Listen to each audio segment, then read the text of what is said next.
En effet, je pense qu'on peut même retracer cela au mois de décembre, après le rendez-vous manqué ou plutôt boycotté par le Rwanda du 15 décembre, nous avons vu qu'il y a eu une succession de communications claires sur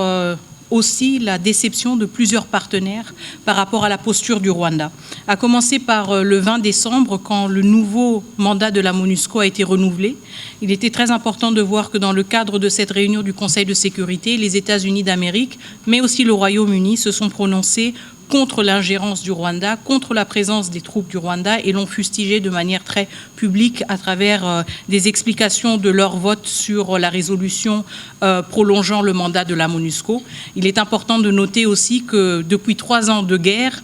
c'est la première fois que le Royaume-Uni a explicitement nommé le Rwanda dans le cadre du conflit qui sévit à l'est de la République démocratique du Congo. Je ne pense pas qu'il faut sous-estimer ou diminuer l'importance de ce signal fort politique et diplomatique à l'encontre d'un ancien ou d'un allié ou partenaire privilégié du Royaume-Uni, le Rwanda.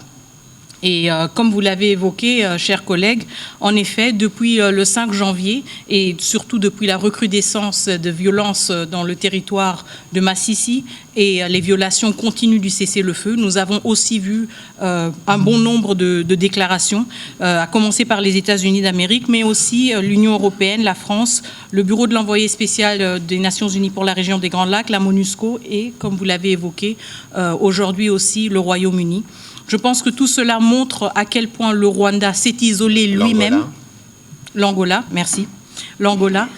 Angola aussi en particulier très important parce que c'est le facilitateur du processus même de Luanda et c'est la première fois que l'Angola s'est prononcé sur la situation à l'est de la République démocratique du Congo. Donc on voit aussi que ce pays est sorti d'un silence qu'il s'était imposé aussi dans le cadre de son rôle de facilitateur et je pense que cela signifie aussi ou symbolise aussi qu'il y a une préoccupation grandissante par rapport à la posture du Rwanda qui s'est retiré du processus de Luanda et qui a, à travers ses choix et surtout à travers le choix des armes, montré qu'il n'était pas intéressé à une paix durable dans la région des Grands Lacs. Et donc, en effet, nous voyons une succession de déclarations qui condamnent la recrudescence de violence et qui condamnent aussi le Rwanda pour sa présence et son activisme dans le territoire, sur le territoire souverain de la République démocratique du Congo.